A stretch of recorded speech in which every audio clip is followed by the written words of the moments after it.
What's going on, guys? XSR Detroit here with another review for you.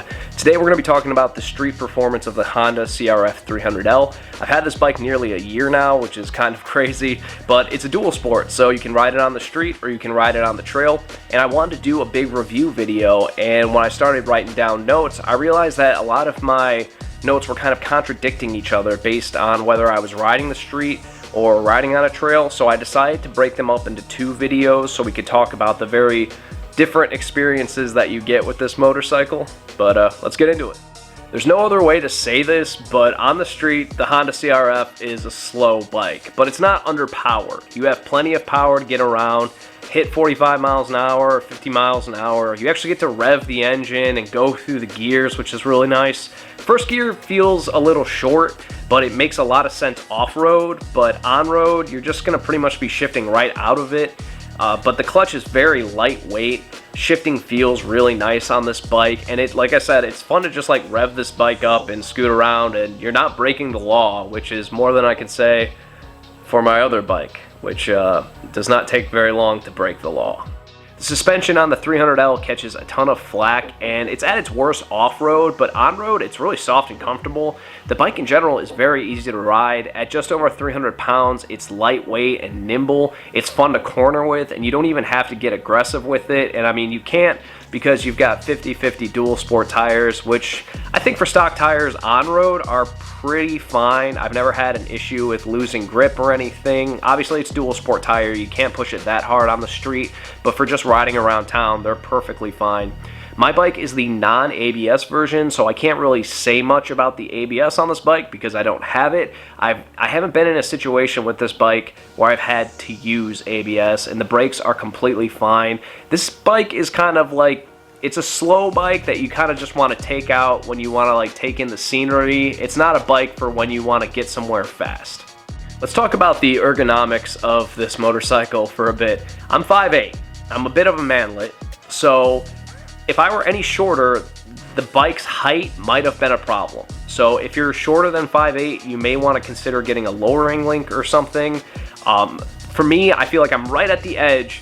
I'm right at the perfect height for this bike, so it's not a problem, especially when I have my dirt bike boots on. I'm a little taller, which feels very cool, you know, but it makes it easier to swing a leg over the bike, but overall it's not a problem. It's just something I wanted to mention.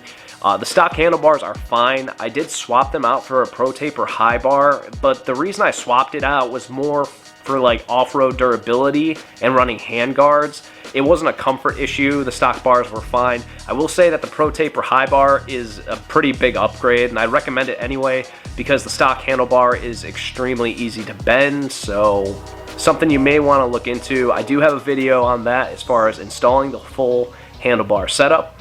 The shifter is adjustable, so whether you're running street boots or dirt boots, or maybe you just need to adjust it for any reason, it's really easy to do, and I also have a video on that on my channel if you're interested in checking it out. The stock seat is pretty bad. It's a stock motorcycle seat, and it's a dual sport seat, so it's really just terrible. I'm not a huge fan of it. The one thing is on this bike is the gas tank is so small, and even though you get great gas mileage, you're gonna be taking some breaks throughout the day anyway to give your taint a little break as well. At 2.1 gallons, it doesn't have a large gas tank, but it gets excellent mileage. I've seen people getting 75, almost 80 miles to the gallon with these bikes. I'm sure they're riding very conservatively.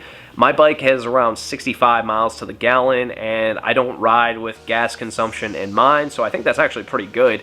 There has been days where I've had to go to the gas station like 2 or 3 times to fill up, but kind of like I mentioned earlier with that stock seat, it's kind of nice to get off the bike. So the gas station is a welcome break, but for having a small tank, you do get a bit of range out of this thing. If you're buying this bike primarily for street riding, I do have some upgrades to suggest to you.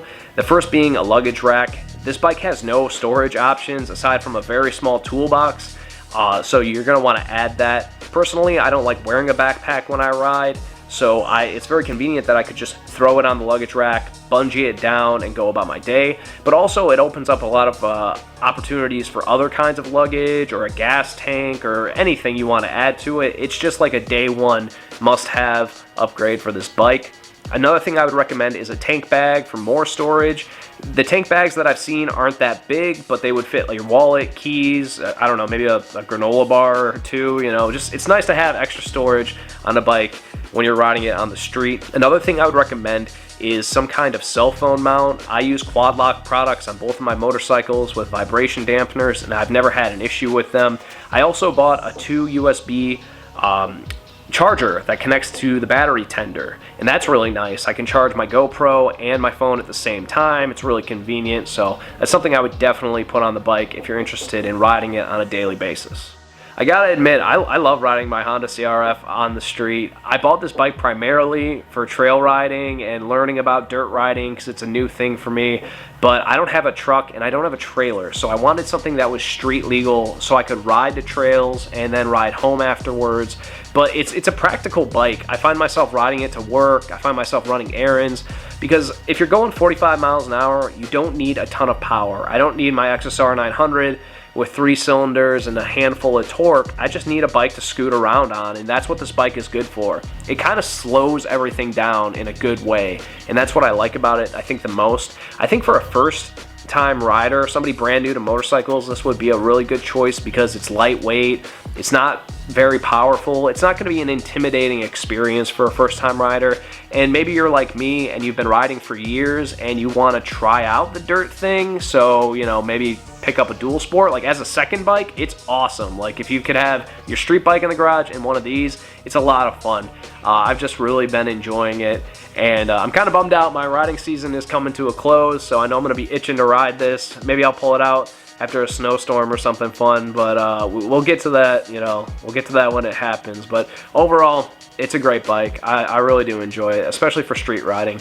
Like I said earlier in the video, I do have a second video planned where I'm just going to talk about the experience riding this bike in the dirt. It's completely different than this video. It's going to be a totally different review. I might say some things that like seemingly contradict what I said in this video, but it's two different experiences. Dual sports do street and they do dirt, and it's kind of different for both of those separate experiences. So stay tuned for that. If you like the video, please consider subscribing, and as always, ride fast, ride naked, wear your helmet. I'll see you in the next video.